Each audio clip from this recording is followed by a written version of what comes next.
need something to make my neck look like it's not 32 inches around. Maybe a little dieting would help that. I was about to say exercise? Or? No, exercise? Are you nuts? Is that... Yeah, you ready? Ready. Oh, intro. You don't have mine doing it. Go for it. Hello.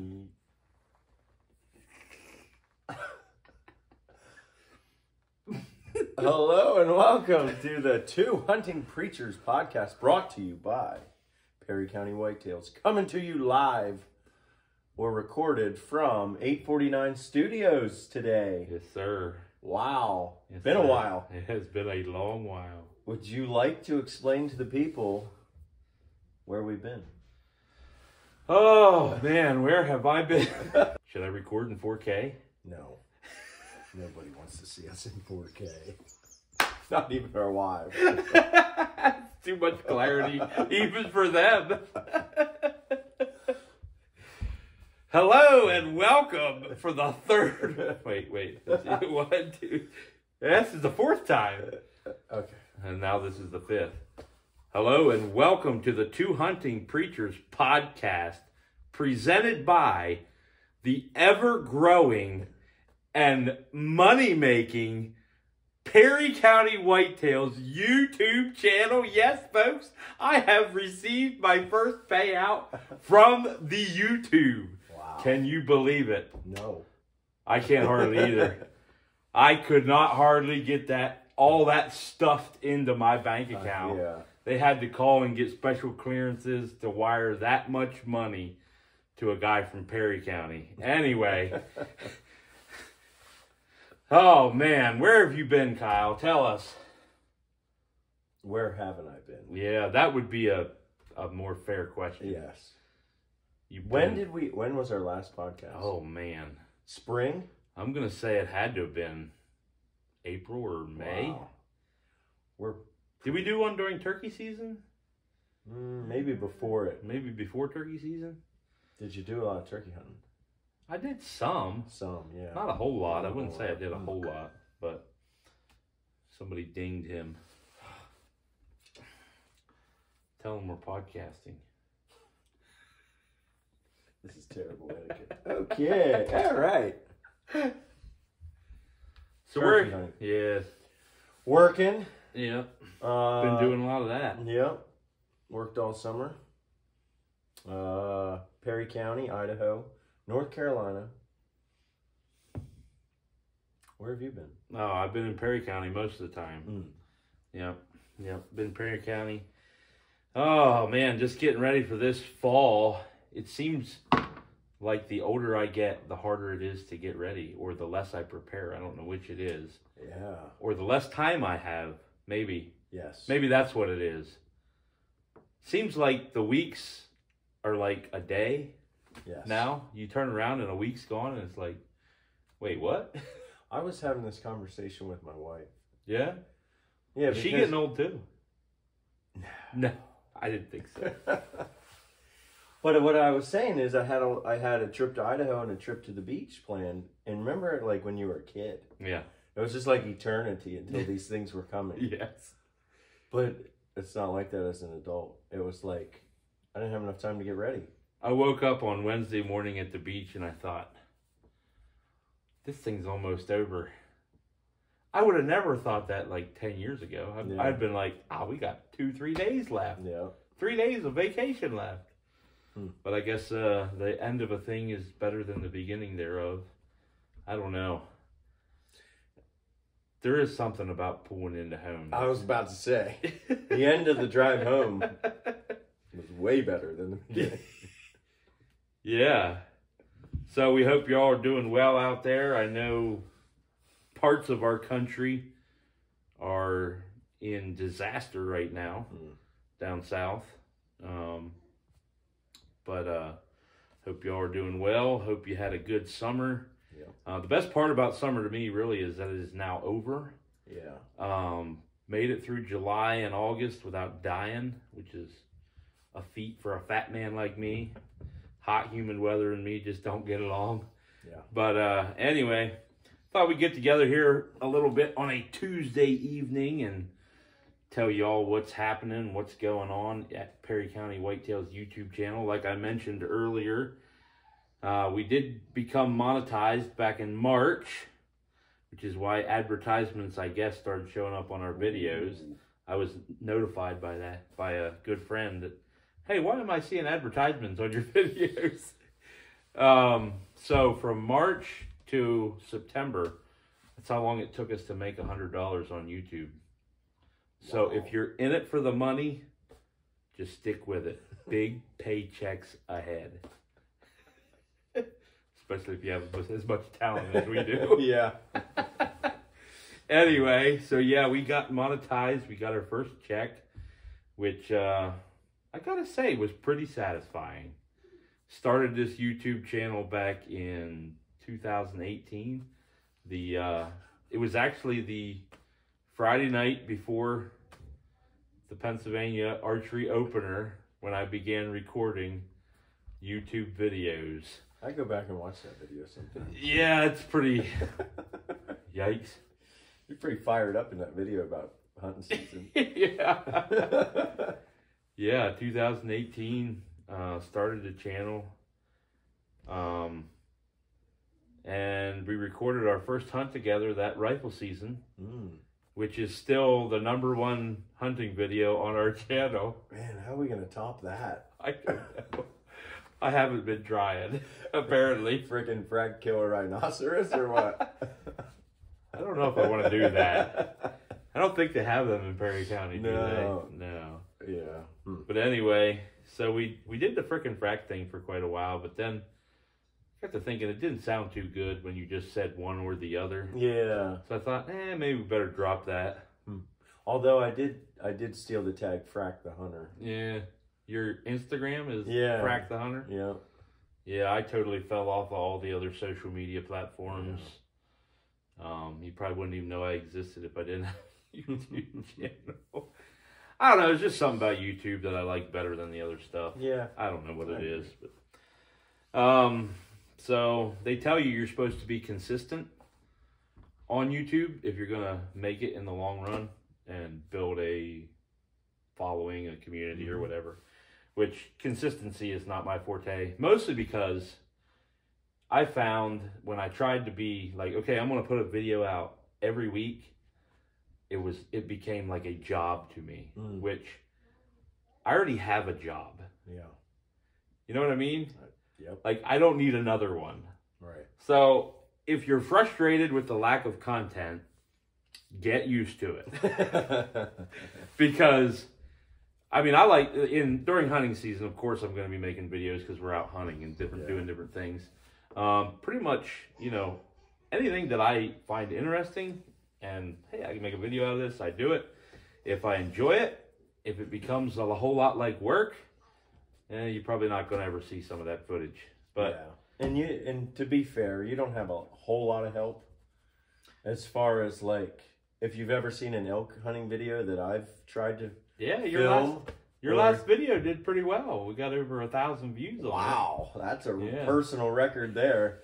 But I saw elk. I didn't get them on camera. I think some of that had to do with the title also, because I don't make up titles to try to grab attention. Clickbait. Yeah, I just make titles to try to inform you of what's going on in the video. You know what I mean? You know what I'm saying? Yeah. So my videos they're not going to be pushed out there because they're not catchy. They don't grab you, I guess. So everything YouTube recommends, you kind of disregard. That might be why it took 5 years or so to get monetized. I don't know. I don't know. The YouTube vigilante over here. Anyway. Yeah, so that was pretty satisfying. I was like, this is cool. Finally got... Now, if I keep up at this pace, I'm thinking somewhere in 2055 or somewhere in there I'll break even. With the cameras that I've bought and GoPros and time that I've wasted on the computer editing. But I enjoy it. The GoPro has really become a whole lot easier to use and to edit with. I finally subscribed to something. I subscribed to the GoPro Quick app, I guess it's called. Okay.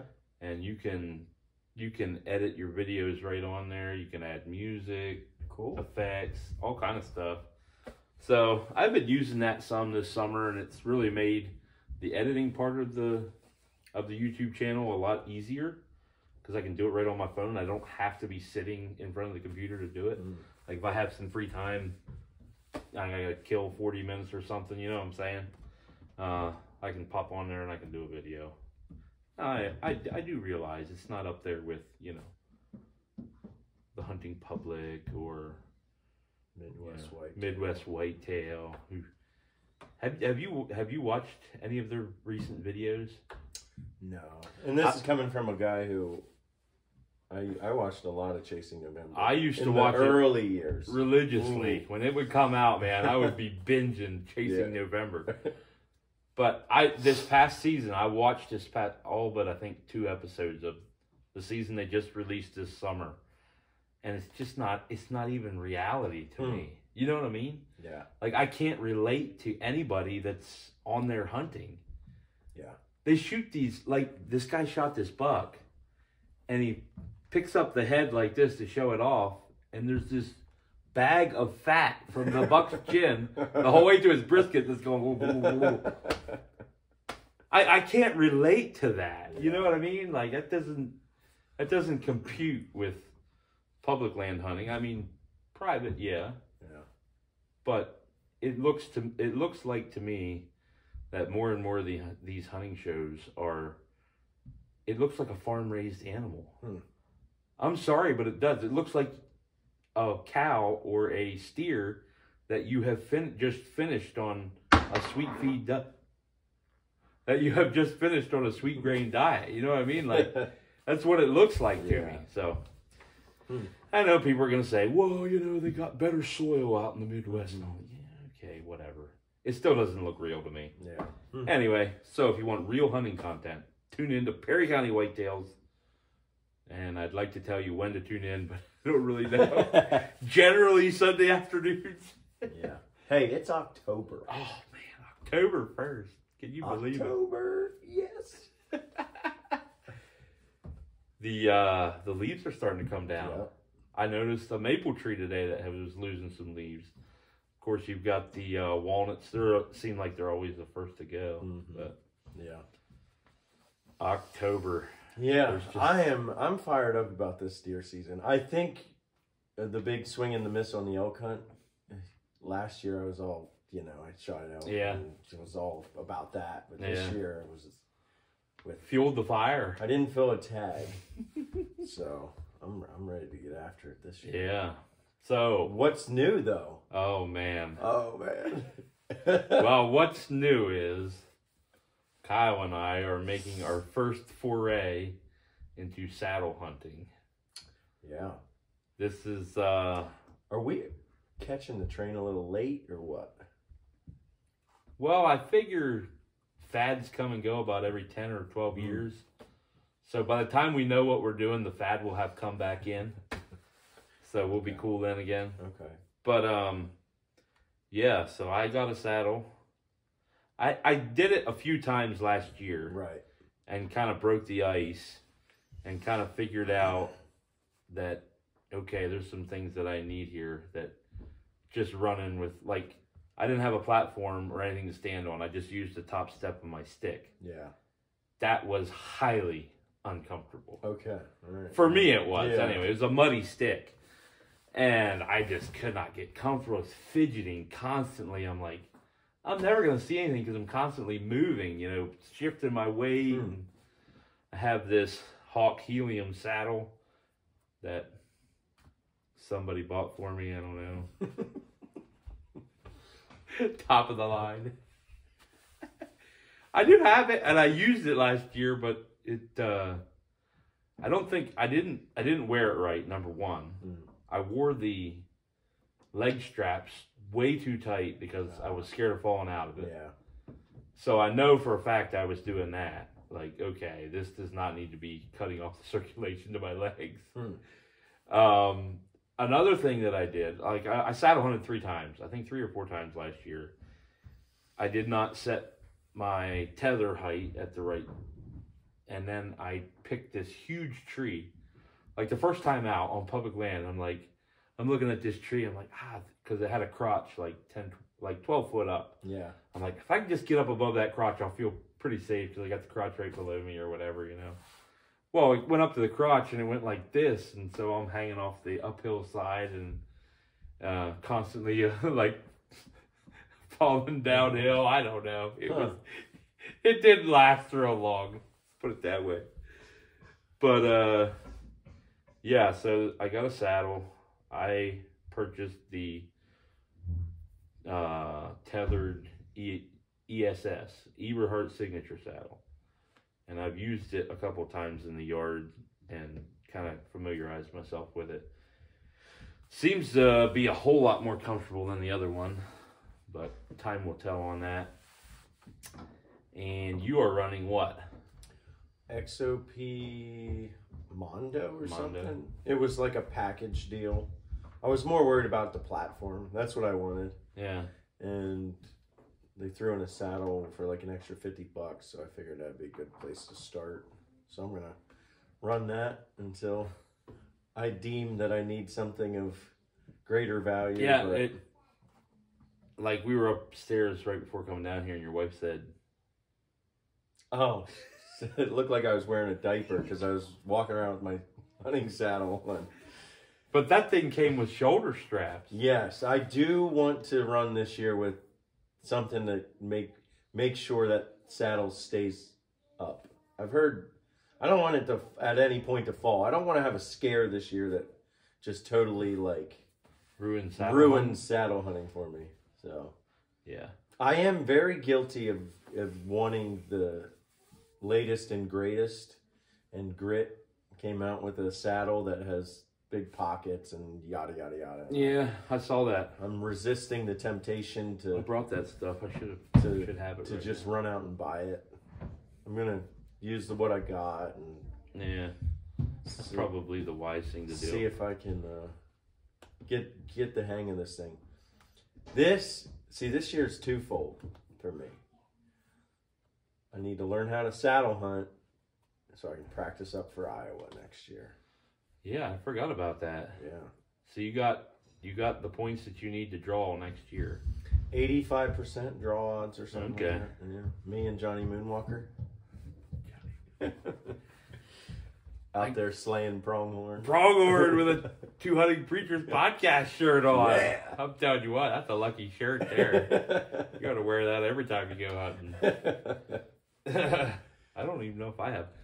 My Two Hunting Preachers podcast shirt has completely faded off the front. So, yeah. That was bad merch there. Man, it's probably the merch good. Game is a lot harder than I thought it would be. Sheesh, I tried to go on and design some stuff, and it's hard. You got to sit down and do it. And yeah. I didn't think, but hours into it to try designing and stuff? Well, to get the design on the shirt that looks proportionate and just, I don't know. I'm sure there's companies out there that have software that does that automatically for you. Yeah, but we don't pay for that kind of stuff. No. It's unnecessary. Yeah. Who's buying merch anyway? Someday. Eventually. I think hats are a good idea. I do too. But anyway. I do like hats. Yeah. I'm a sucker for a nice hat. Yeah. I got this hat at the Elk Expo. Yeah. Did you wear that elk hunting? I did. I thought you did. It was my unlucky elk hunting hat. Yeah. We'll see how it does deer hunting. Yeah. So we've covered what's new. What's next on the agenda there tonight? Oh, man. It's Archery opener Saturday. Yeah. October 5th. It seems way late. It does seem late. I've already had, I guess. Well, there's been years where it started in September 30th. I thought last year it did. 2 years ago, maybe. I don't remember, but I know for a fact it has started Last year was a Saturday on the 30th. Was it? Yeah. Well, maybe that's when it was. Yeah. But anyway, October 5th. Let us know in the comments how many of you have ever been successful on opening day of archery season. I've done it quite a few times. I have not. Have you? No. Never. Never on opening day. No, but I probably only have 7 or 8 archery seasons. Okay. So, and then some of them were with a crossbow, so I don't know if that's really archery. One was with a crossbow. Wow. I don't know if you could really classify that as bow hunting, but okay. 6 or 7 seasons. That's another I topic. did wound a deer with that crossbow. I know you did. I know you did. I helped track it for hundreds of yards. I remember that quite clearly. Oh, that deer. I don't know where you hit that thing, but you didn't kill it. He claims he sees it. I saw it run away with the arrow hanging out of its shoulder. The bolt was flopping out the other side of the Did we shoulder. ever find it? Did we ever find the bolt? Yeah. Yeah. Yeah. I don't remember. It was in the soybeans. Oh, that's right. That's right. You were down there at John Wright's corner. I was. Yeah. Back in the good old days when we didn't have to work as hard to hunt. This year is 100% public land. Well, I can't for me, say it will that. be. I might jump over under permission for a 1 or 2 hunts. Yeah. My problem with permission is I hate asking permission. Yeah. I'm not one of them guys that just likes to walk up to somebody and say, hey, can I hunt your land? Yeah. Like, when I was farming, I can't remember anybody ever coming up to me and say, hey, can I hunt out there? Ever. There was other people that hunted out there, but they never came up and asked. Yeah. I remember the one year the guy was out in the far field and he shot a 6-point on the first Saturday. Ooh. Guts the thing out, drags it out to his truck, then drives down. My grandmother was alive at that time and knocks on the door and says, hey, you mind if I hunt on the farm? Oh, yeah. She knew him from years gone by. But I thought that was kind of comical. He asked permission after he had shot the deer, which is totally un-Perry County of him. Well, I don't know about that. There's no outlaws in Perry County. No. But anyway, yeah. So 100% public land for me this year. And do I know where I'm going opening day? Not really. I kind of do, but I know the general area. I don't know exactly where I'll end up. Mostly because I don't want to screw up a good spot. Because this is all new to me with the saddle and everything. So I will no doubt be making noise and clunking and dropping things and talking in an unkind tone of voice to my ropes and all that kind of stuff. This was my strategy going into it. I could go to one of my quote unquote what I think are better spots. Yeah. And just not go back until like late October. Yeah. That's what I was kind of thinking. Well, when all the leaves are on the trees, that kind of deadens the sound a little bit. Yeah. So, I mean, they don't hear it half a mile away if you make a bunch of noise. But at the same time, like, I know I'm going to be making noise. Yeah. That first morning. Yeah. I'm definitely waiting for daylight before I begin to ascend the tree. I probably would do it in the dark. Really? Yeah, just because I want to be set up and have 20, 30 minutes quiet before I actually... Before it gets light? Yeah. I don't know if I can do that. I don't think I can do it in the dark yet. I don't want to try. I don't want to hang myself on opening day. Yeah. So I'm pretty sure I'm going to wait to daylight and go through it. I mean, I've done it a couple of times now, so I know what to do, but just to go through it slowly and do it correctly. The first couple times you're up in the tree. Let's circle back around. So, opening day bucks. You've shot opening day bucks. Yes, sir. How many? You know? Let me think.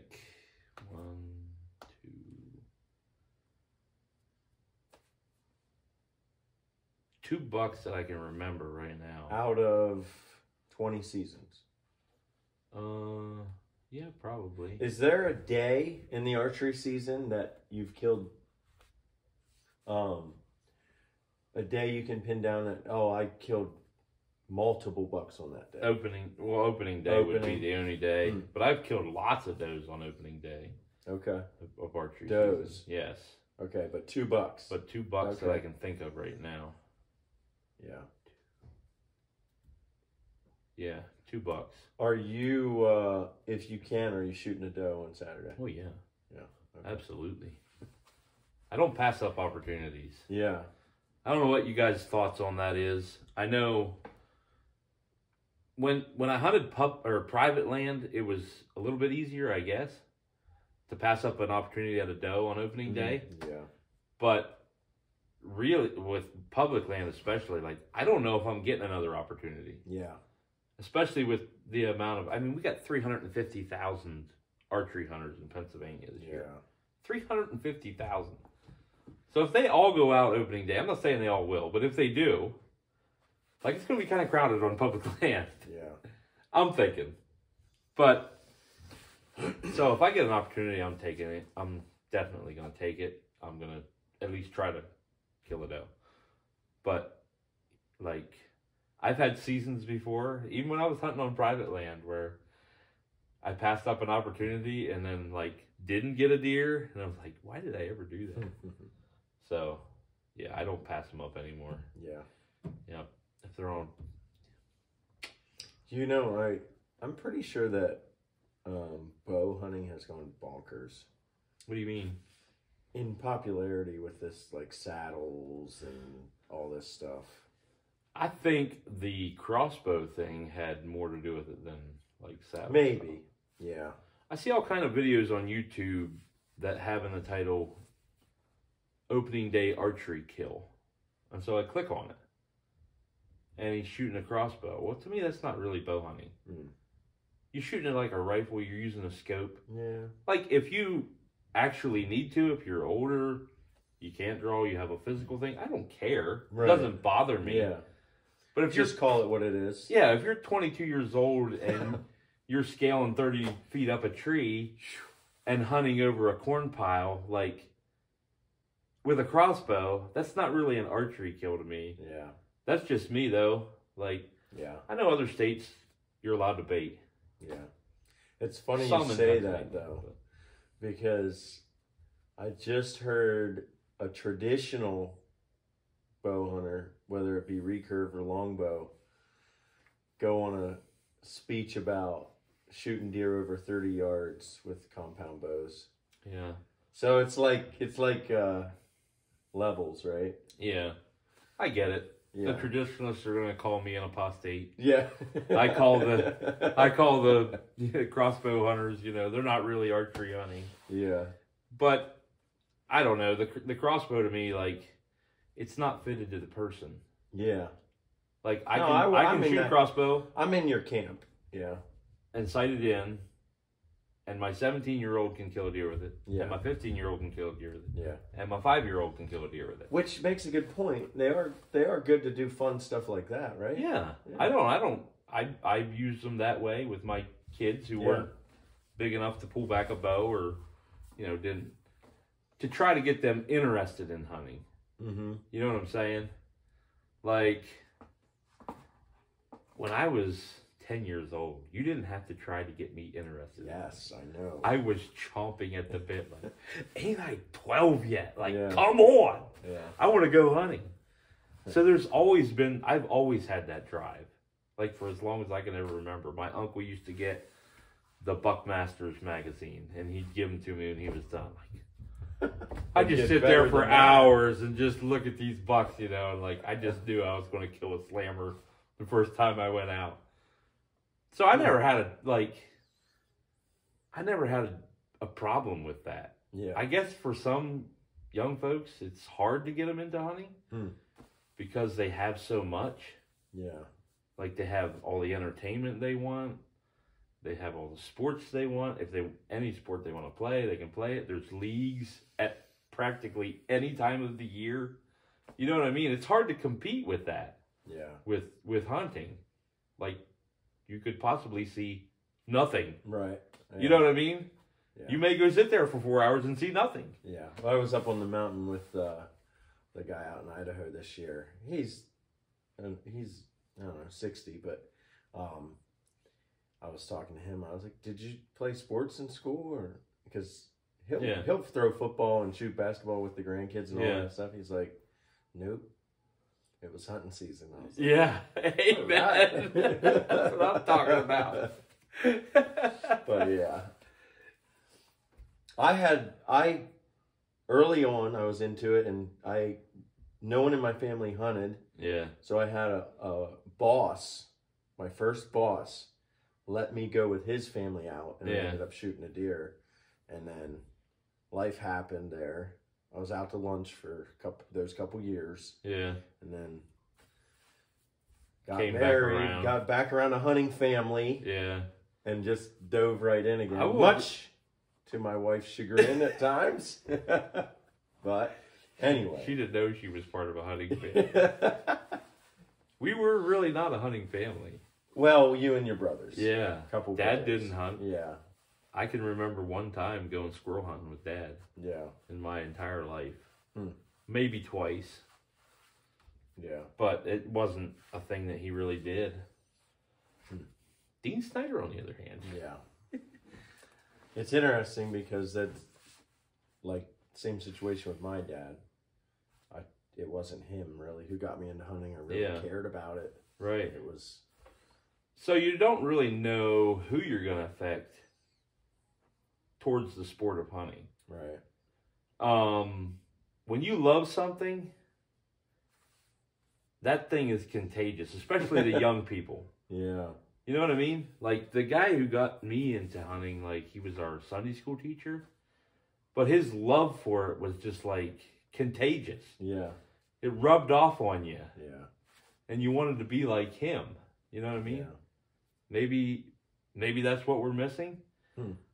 Like, a lot of the hunting community now is so super protective of, this is my spot, or this is my piece of property, and like, I'm gonna hunt here and I'm gonna shoot the 150 or whatever inch buck off of this, and nobody else. When I was a kid and coming up, and Brother Dean was like, I used to sit and listen to him tell stories about his hunting forays when he was younger, and he's shooting like spikes and 5 points, you know, and it's just like, awesome. Yeah. Like he didn't have to shoot. Like I'm pretty sure he never shot anything bigger than maybe like a basket rack 8-pointer. Yeah. In his entire hunting career. But the size of the antlers was not what he loved about hunting. Right.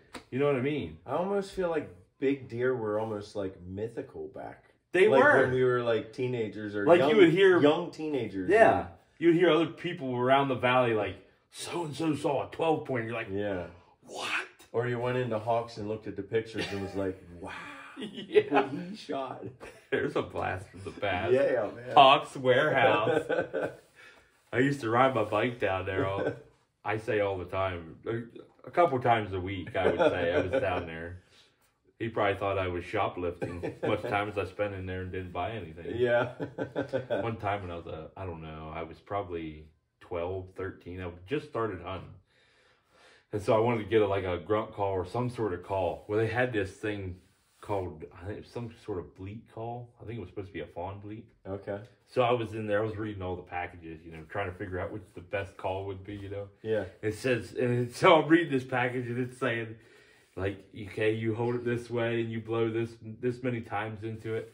And then it said, then you're going to want to watch for fast approaching deer. I was like, that's the one for me. And? I think it sounded like a duck call or something. It sure didn't sound like any deer I ever heard. But I went out there and blew it anyway. But nothing ever came in. But I still remember that to this day. be sure you watch out for fast approaching deer. They're going to come running. That's funny. Yeah. So, yeah, I mean. Another season, 2024. Yeah. Yep. So this year we're going to be hunting public land. Yep. Going to be hunting deer, of course, but also going to be hunting bear coming up. I was about to say, that's like 2.5 weeks away. Yeah, with the archery tackle. Yeah. Going to be spending a little time on the mountain. Yeah, I was going to say we are going to ascend the mountain. Yeah. So I'm not sure exactly how it's going to go yet, but I think night one is probably going to be in the truck. Probably going to hunt and then come back to the truck, and then early the next morning get up to as far as the trail goes in the dark, and then wait for daylight, and then hike the rest of the way in when it starts to get a little bit light. But I'm going to be archery hunting for bear, and I've got a spot that has suddenly went cold on the trail camera. I was going to bring that subject up Yeah. of trail cameras. And I only say that because this year I didn't put any out. Part of it was on purpose, and part of it was apparently I bought junk. But I used I forget what it was, kind of camera, and I had a cell subscription to it and everything. Well, I went to boot it up and do everything this year, and it just would not connect. It wouldn't work. They wanted me to send it back. By the time I paid for shipping to get it back, it was like, buy a new camera. Yeah, by the time, and I paid like a couple months worth of subscriptions, just being lazy, not canceling it, and I was just like, I just canceled it, and anyway. So I don't have trail cameras up anywhere. But how are yours looking? I know you have Not a couple good. a couple different spots. I know. Yeah. So I have one buck Okay. on all my cameras. Wow. One buck that I've seen, and it was shedding its velvet. That was back around September 11th, I think. Okay. When I got that video. But yeah, I must have it in a bad spot. I don't know. Both of them are cell cams. Okay. I've been getting a doe and a couple fawns on the one. So I'm thinking, well, if there's does around, eventually there will be bucks around. Yeah. But it's really hit or miss. And then the camera I have up in my bear spot that I had picked out, that we had hiked up there last February. If you have never watched that video, you ought to go watch that. It's a 3-part series, I think. Pineapple Rock. Camp Pineapple Rock. So I have a camera up there, and I was getting, like, there were days in the summer where I was getting 3 or 4 bear a day on this camera. And there's a pretty defined bear trail that goes by there that I have it set up on.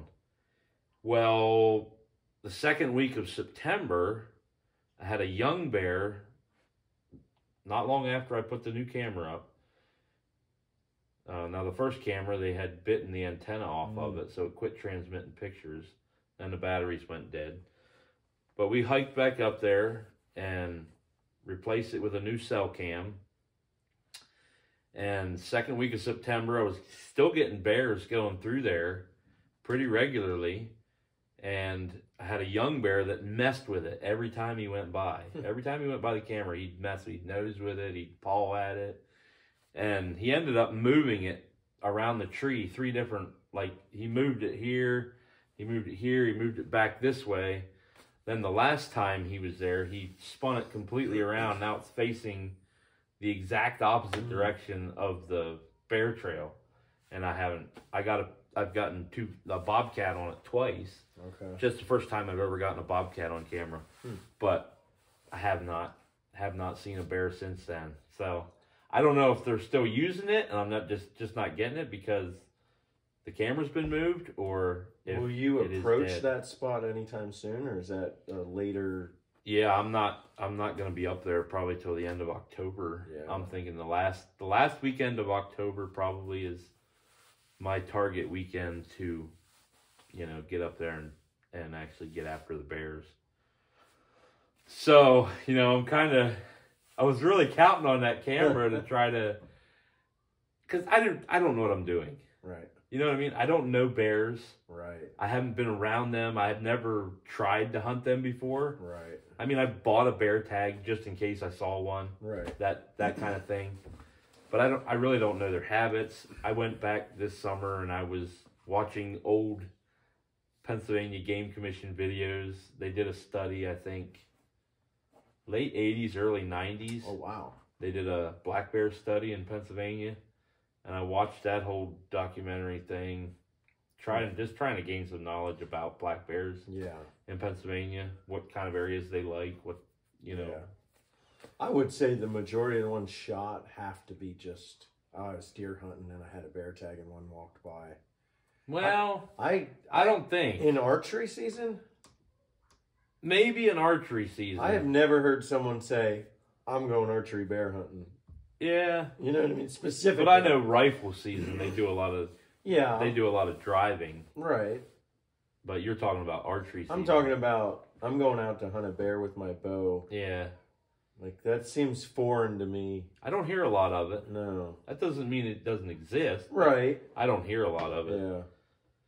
But, so, yeah, I was kind of hoping I would keep getting some sort of intel from that camera to try to pick the right day for when they're going to be using that trail. 'Cause it seemed like to me that was kind of like on a pattern, like every 5 to 7 days, the same bear would come through. Yeah. Something like that. You'd see him come through going this way, and then the exact opposite way 3 days later, 4 days later, whatever it was. And there's some big bears on that camera. So I think when I was getting a lot of the pictures, I think that was somewhere in the time when they're in mating season. Okay. I'm pretty sure because I was going to ask because they were just traveling like crazy. So I mean, I posted a video of that. I have a video of some of the. Have you named any of them? No, there's a bear that I got on camera. That thing looks like it just comes down to the ground, complete the whole thing. Like, it doesn't even look like you can see daylight under it. It just looks like a black mass. And it has a beautiful coat. I mean, beautiful. At least in the pictures. Yeah. And then there's one on there who is huge, but he is mangy as can be. All his hair's falling out on his head. Yeah. His sides all manged up. What's wrong with that? No. Yeah, what is wrong with that? Some of that's falling out of my head, too. But that thing's ugly. The thing just looks mean. Yeah, he showed me that one. So I'll be like, that's probably the one I see. I'll be like, Yeah. So this place that I'm going is 4 miles in from a trail. So, like, if I shoot one, I'm taking when I go in, I'm taking the full initial ascent pack. Yeah. And my tent and my sleeping bag. It's about as backcountry as you can get around here. Yeah. I'm taking everything. So I don't know what I'm going to do yet when I get up there. Because I want to hunt all day, but I don't want to hike out 4 miles in the dark because it is brutal territory up there. Yeah. Like, you could break a leg, an ankle, roll an ankle really easily. So what I'm thinking I'm going to do is, hike up there first thing in the morning, get settled in, hunt all day. If I don't shoot anything, come back out the mountain, back towards the trailhead, about 1.5 miles, and camp on one of the benches there. Yeah. And then go back in the next morning. That's my thoughts. I don't know if that'll actually happen or not. I might get a little spooked. I don't know. There's something. You tell me. Is there not something spooky about the big woods in the dark? Yeah. Yeah. Like, seriously spooky. Yeah. For me, anyway. It's just, I don't know. To be alone. So, anyway, I'm really hoping that some of my hunting partners will tag along that weekend. Just to be somewhere close. I want to shoot bear. Yeah, man. That'd be good. But I have never spent all night on the mountain alone. Have you? Nope. I never have. I don't know if I can. That's the thing that's... Do you ever ask yourself a question and then, like, challenge yourself to find the answer? Yes. You know what I mean? So, like, I still don't know the answer to that question. Can you do it? Can you spend all night on the mountain alone? You can. The bigger question for me at this point with sleeping out in the big woods or on the mountain is how much sleep am I going to get? Yeah. I've had nights, even with hunting and Joe's over in his tent or whatever. Yeah. Or Bruce is over in his tent where, like, I still didn't get a lot of sleep. And some of that's just uncomfortableness from sleeping on the ground with an air pad, but right. Some of it is a little bit like, what was that? Yeah. But anyway. I'm excited for it, but we'll see. We'll see. We'll see how it goes. Yeah. I really don't know the answer to the question until I go do it. Yeah. You know what I mean? Like, I might get up there and it's getting dark and I'm like, yeah, this ain't happening. I'll tell you a story. I was hunting Labor Day weekend and I went to Tranquil Basin. Mm-hmm. I got up there an hour before dark. Yeah. Glassed up an elk. Threw out all my camping stuff, tents up, everything. It got dark. I got nervous. I got scared. I packed everything up and hiked 3 miles back down to my truck and slept in my truck. So that night You had everything set up? I had everything set up. Wow. That's the closest I ever got. Yeah. Yeah. So yeah. It's a little unnerving. I don't know. It is to me. Yeah. But I'd really like to just get up there and about 10 o'clock in the morning, shoot a bear and recover it at about noon, and everybody get there at about 1, have it packed out by 4. Yeah. That's what I'd like to do. But photos done. Yeah. So that brings up the next question. If I do get a bear, what am I going to do with it? You're 4 miles from the trailhead. It's really rough terrain. Game bags. Yeah. That's my plan anyway. Yeah. I mean, I can't see myself trying to... What's the Game Commission want? Its head or a tooth or what? They say if you bring the head, I think it says the head and the hide. Okay. But if I shoot a bear and it's a decent hide, like, I'm keeping it. Yeah, you know what I mean? I'm not leaving that in the woods. No. I'm going to pack that out if I have to go back for it. But I agree. But yeah, you can quarter it up and pack it out and take them, you know, the head. And I think their main thing is they want to pull a tooth out of it and age it. Okay. And if it has ear tags or something like that, they want those. Okay. The one bear I had on camera up there had tags in both ears. I did, somewhere along the line I saw the Game Commission said they want you to prop its jaw open. Yeah, because when it gets rigor mortis, then they can't get in there to take the tooth out. When you shoot your bear, just remember that. Well, I was going to do that already because when my bear rug's laid out on the floor, I want the mouth. Yeah.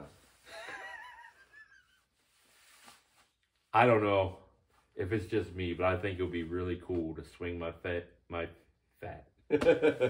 swing my feet out of bed in the morning and have them land on a soft bearskin rug. You know what they say, though, right? What? Don't count your bearskin rugs before they die. I just think there's something about that would be really cool. It's very appealing to me. I agree. So, yeah, so if I do get one, it's definitely going to be a pack out job. And I know I'm not going to be able to do it, like, unless it's a really small bear. Yeah. It's going to be multiple trips. In this area, Kurt saw one. Yes. While hunting. Yes. What? The Saturday after the season ended. Yeah, so it's not unrealistic that if a couple of us are in this area, one of us might see one. Yeah. So, I don't know. Yeah. I'm getting a bear tag, and I want to shoot one. Yeah. I think it's cool to have an archery bear season. So do I. Yeah. Yeah. That's a pretty recent occurrence. Like, within the last, 2-3 years or so. It hasn't been long. Yeah. I don't know without looking. But it just seems to me it hasn't been real long that they've had that. But anyway, we've been blabbing for quite a while now. Probably. If you're still here. If you're still here. You're bored. No. So, yeah. Blood could be shed on Saturday. Yep. Another season's here. I'm excited. So you switched broadheads this year. I did. You were running the slick tricks, right? Slick tricks, yeah. Yeah. What do you got here? I got the Sever Hybrid 1.5 titaniums. Let me see that. How do they deploy? Is it like a slip cam or what? Oh, here's one out of the package. This is my test one that I practice shoot. Oh, there's foam in it. Don't cut yourself. Yeah, right. There's a bunch of junk in it from practice. Oh, the set pins in it to practice. But these get pushed in and the blades. The blades come out the back? Yeah, and then that's just a bleeder. Bleeder that's always on it. But, is that tip pretty sharp? Oh, yeah. Is it? Yeah, that'll do the job. Yeah. Huh. No, I shot this one in, practice, so it might not be as sharp as... Is that 100 grain, 125? 100 grain. I just always shot 100 grain. Yeah. I'm still shooting the QAD Exodus. Oh, really? Yeah. They shoot the best for me as far as accuracy. With that last year, I do believe. Yeah. I've killed a few with them so far. Yeah. I really like them. Yeah. But all right. All right. Anything else? No, got the RX-1. I've been practicing. Got the saddles. Got my tags. Ready to go do it. Ready to wake up on Saturday. Weather. I saw supposed to be nice. 55 as a low. Really? 55, yeah. I thought it was 49. I told you that. That's and what then I heard. Went and looked, and it was 55. Well, them phones never lie. No. It couldn't possibly be any different. No. So, yeah. It's going to be dry, which would be no rain. No. That'll be a blessing. Yeah. So we'll have a couple days of, I think Sunday night was what they were calling for then, for more rain or whatever. So have a couple days of dry weather, go hunting in. So, alrighty. what's the wind? Who cares? Forget the wind. Just hunt. Don't get me started on the wind. This guy, he's nuttier than a fruitcake.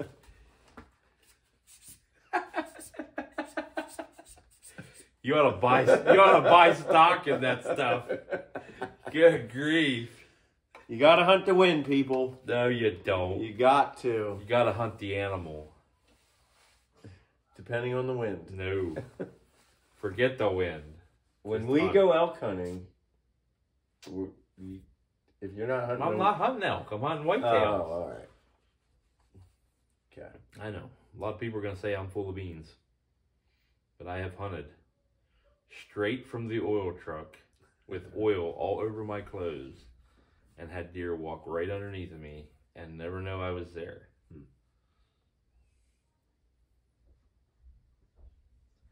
I believe that. I don't know. I can probably count the number of times I've been winded on, I won't say one hand, but on both hands. Where I actually saw a deer go. Now, I might be getting winded and I don't even know it. Right. Like, they're gone before I ever see them. Yeah. But, I don't know, man. Anyway, I don't know. Light and variable, hopefully. Variable? I thought that's what you did want when you're hunting the wind. Oh, that's right. Anyway, have fun. We'll catch you next time. Are you going to record your hunt Saturday morning? Planning on it. Oh, okay. Cool. I sure hope I hit the record button on that thing. If you didn't...